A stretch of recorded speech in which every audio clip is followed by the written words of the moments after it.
ന്യായം പ്രതിഭയുടെ ഭാഗത്ത്. പ്രതിഭയുടെ മകനെതിരായ കഞ്ചാവ് കേസിൽ എക്സൈസ് ഉദ്യോഗസ്ഥർക്ക് വീഴ്ചയെന്ന് അന്വേഷണ റിപ്പോർട്ട്. പ്രതിഭ എംഎൽഎയുടെ മകനെ കഞ്ചാവ് കേസിൽ അറസ്റ്റ് ചെയ്ത നടപടിയിൽ എക്സൈസ് ഉദ്യോഗസ്ഥർക്ക് വീഴ്ചയെന്ന് റിപ്പോർട്ട്. എംഎൽഎ നൽകിയ പരാതി അന്വേഷിച്ച അസിസ്റ്റന്റ് എക്സൈസ് കമ്മീഷണർക്ക് നൽകിയ റിപ്പോർട്ടിലാണ് ഉദ്യോഗസ്ഥരെ കുറ്റപ്പെടുത്തുന്ന പരാമർശങ്ങളുള്ളത്. പ്രതിഭയുടെ മകനടക്കം 7 പേർക്കെതിരെ കേസ് നിലനിൽക്കാൻ സാധ്യതയില്ല എന്നാണ് റിപ്പോർട്ടിൽ ചൂണ്ടിക്കാട്ടുന്നത്. പ്രതികളിൽ കഞ്ചാവ് കണ്ടെടുത്ത 2 പേർക്കെതിരെ മാത്രമേ കേസ് നിലനിൽക്കൂ. കഞ്ചാവ് വലിച്ചതിന് സാക്ഷികളില്ല. ഉദ്യോഗസ്ഥരും കനിവ് വലിക്കുന്നത് കണ്ടിട്ടില്ല. ശ്വാസത്തിൽ നിന്ന് കഞ്ചാവിന്റെ ഗന്ധം വന്നുവെന്ന് മാത്രമാണ് പറയുന്നത്.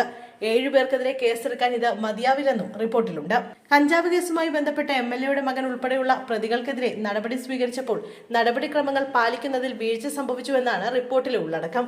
സംഘത്തെ പ്രതി ചേർത്ത് എഫ്ഐആർ രജിസ്റ്റർ ചെയ്തെങ്കിലും തുടർ നടപടികളിൽ വീഴ്ചയുണ്ടായി. ഇത്തരം കേസുകളിൽ ലഹരി ഉപയോഗം സ്ഥിരീകരിക്കുന്നതിനായി വൈദ്യപരിശോധന ഉൾപ്പെടെ നടത്തേണ്ടതുണ്ട്. ഇതുണ്ടായില്ല. രക്തം, മുടി, നഖം എന്നിവയുടെ പരിശോധന നടന്നില്ല എന്നാണ് റിപ്പോർട്ടിലെ പരാമർശം. കേസ് നിലനിൽക്കാൻ സാധ്യതയില്ലെന്നും റിപ്പോർട്ട് സൂചിപ്പിക്കുന്നു. അതേസമയം കേസുമായി ബന്ധപ്പെട്ട വിവരങ്ങൾ എംഎൽഎ ധരിപ്പിക്കുന്നതിലും എക്സൈസ് ഉദ്യോഗസ്ഥർക്ക് വീഴ്ച പറ്റിയെന്നും റിപ്പോർട്ട് ചൂണ്ടിക്കാട്ടുന്നു. കൃത്യമായ വിവരങ്ങൾ കൈമാറുന്നതിൽ ഉദ്യോഗസ്ഥർ പരാജയപ്പെട്ടതാണ് എംഎൽഎ ലൈവിൽ മകനെതിരെ കേസ് ഇല്ല എന്നതുൾപ്പെടെ അവകാശപ്പെടുന്നതിലേക്ക് നയിച്ചതെന്നും റിപ്പോർട്ട് പറയുന്നു. അസിസ്റ്റന്റ് എക്സൈസ് കമ്മീഷണർ റിപ്പോർട്ടിൽ അന്നത്തെ ഉദ്യോഗസ്ഥരുടെ വീഴ്ചകൾ എണ്ണി പറയുമ്പോൾ തുടർ നടപടികൾ ഉണ്ടാകുമോ എന്നതും ശ്രദ്ധേയമായ കാര്യമാണ്. റിപ്പോർട്ടിന്റെ അടിസ്ഥാനത്തിൽ എക്സൈസ് കമ്മീഷണറുടേതായിരിക്കും ഇതിൽ അന്തിമ തീരുമാനം.